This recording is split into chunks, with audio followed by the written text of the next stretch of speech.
Hi everyone and welcome back to my channel. So today we're going to do a video on common myths. So there's so many common myths within the beauty industry, whether that be skincare, makeup, hair care. But when working in the beauty industry, I get asked so many questions regarding beauty products, obviously, but lots of them seem like they should be common sense, but sometimes aren't. There are things that people are told by friends, by family, whatever it may be, that have often stuck with them, and they're often myths. So the very first one I want to start off with is sunscreen. So many times when working in the beauty industry, I get asked the question about sunscreen, whether that be from younger people, whether sunscreen's necessary, or from older people when they ask if they haven't worn sunscreen for the past 50 years, what's the point now? I got that so often, that they survived for 50 years and that they didn't need sunscreen. It's completely changed now. The UV rays are so much stronger than they used to be, so sunscreen is necessary. It's also necessary to put it on when there's clouds outside. It's so often misleading when people say that they don't need to put sunscreen on because it's not sunny out.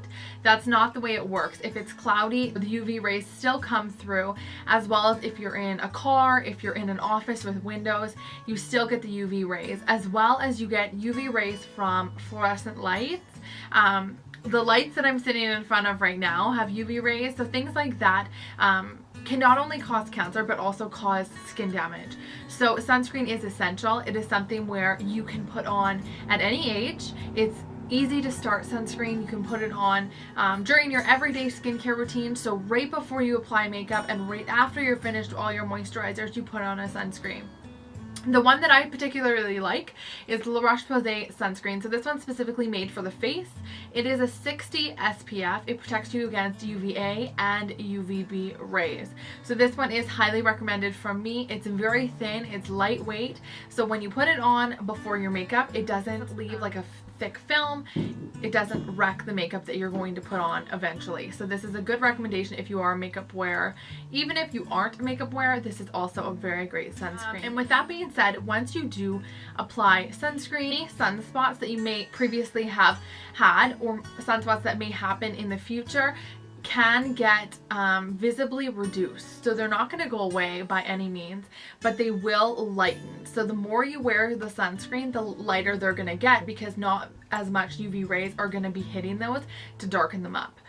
As well as the very last point I want to recognize is that any dark spots that you have on your face are also known as age spots. Age spots happen about 10 years prior.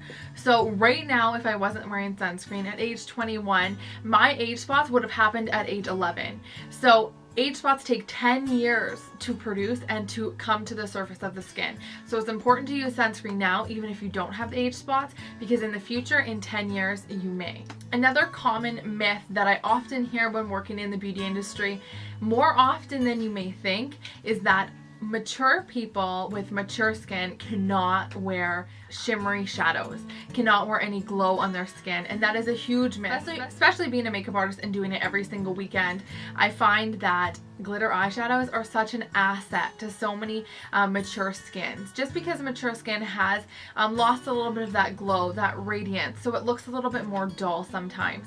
So by adding a little bit of the shimmery eyeshadows onto the eyelids or onto the cheekbones really adds a lot of youthfulness to the skin. I'm not saying go in with glitter. Glitter is often not a good look for anyone unless it's a special occasion, New Year's Eve, something like that.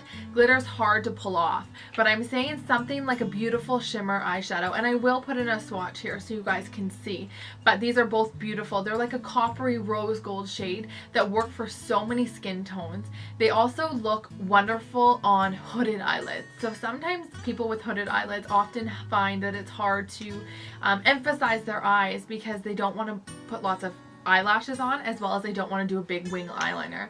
So by adding a little bit of a shimmery eyeshadow, it gives so much life back into the eyes, really opens them up, makes them look big and bright. So a shimmery eyeshadow is something I recommend to many people. You don't want to do something that's like white or bright blue or something, but more of like a neutral everyday shade. So the first one I have here is a Kevyn Aucoin, what are they called?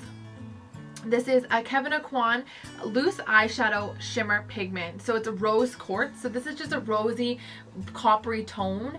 And then the next one I have is Max Pigment. So you get so much product in this one as well. And this one's in A64. So both of these are great options. But like I said, they work for every skin type, every skin tone, and any age. So definitely for mature skin and any age as well. Another common myth when working in the beauty industry is people concerned with being very oily. So it's so often that I hear that they don't want to use a moisturizer, that they neglect their skincare regime because they are so oily. And that is the #1 no-no. That is a big mistake coming from someone who previously used to have really oily skin. So anyone who has really oily skin, it is recommended to put an oil on it. So the two that I have here are our Darphin Naouli or aromatic oil, and then a Josie Maran argan oil. So both of these are great recommendations. They are just oils that I do have in my skincare routine. I'll explain it to you so it makes a little bit more sense.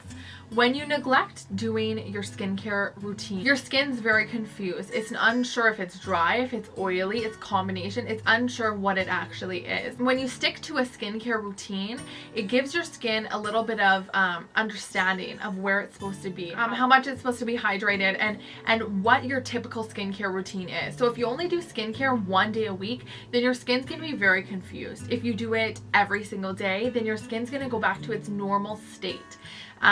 When you are neglecting doing skincare, your skin overproduces oil. So because it's unsure of what it's supposed to be, it overcompensates.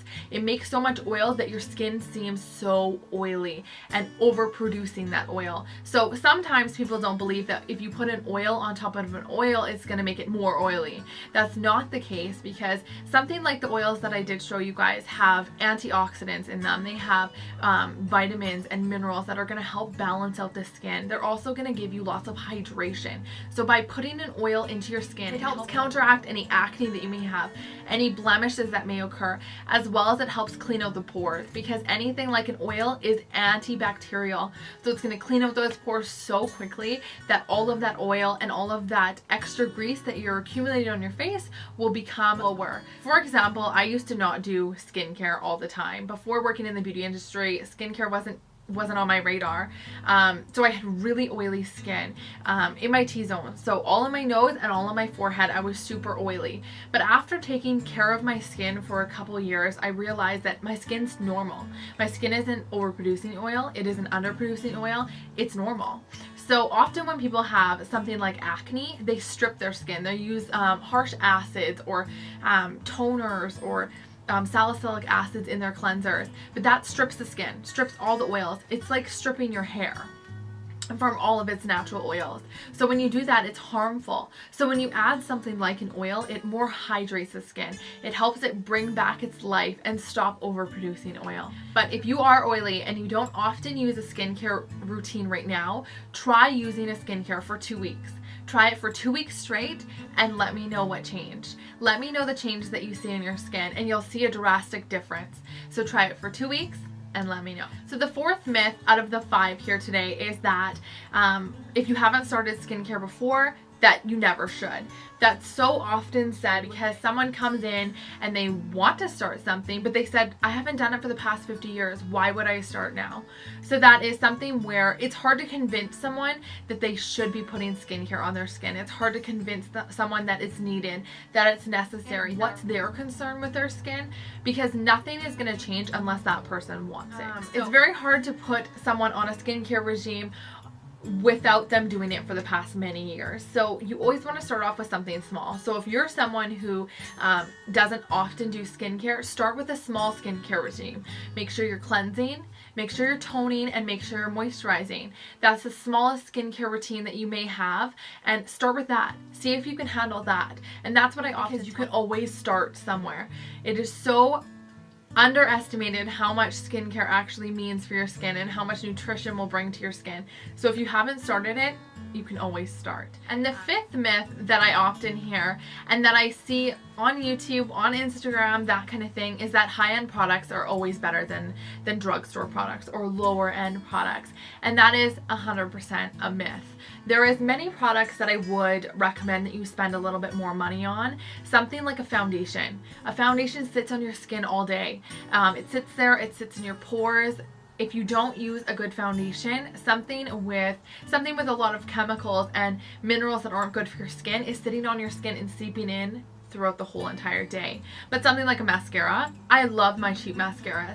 So something like a mascara you can always save money on. It's something that you wash off easily at the end of the night. It doesn't really come into contact with your skin completely. It is on your eyelashes, but most of them are quite similar. Another thing that I think you can save a little bit of money on is a cleanser. A cleanser, my favorite is CeraVe. So CeraVe is a drugstore cleanser. So it's something that you can get in the drugstore aisle for like $10.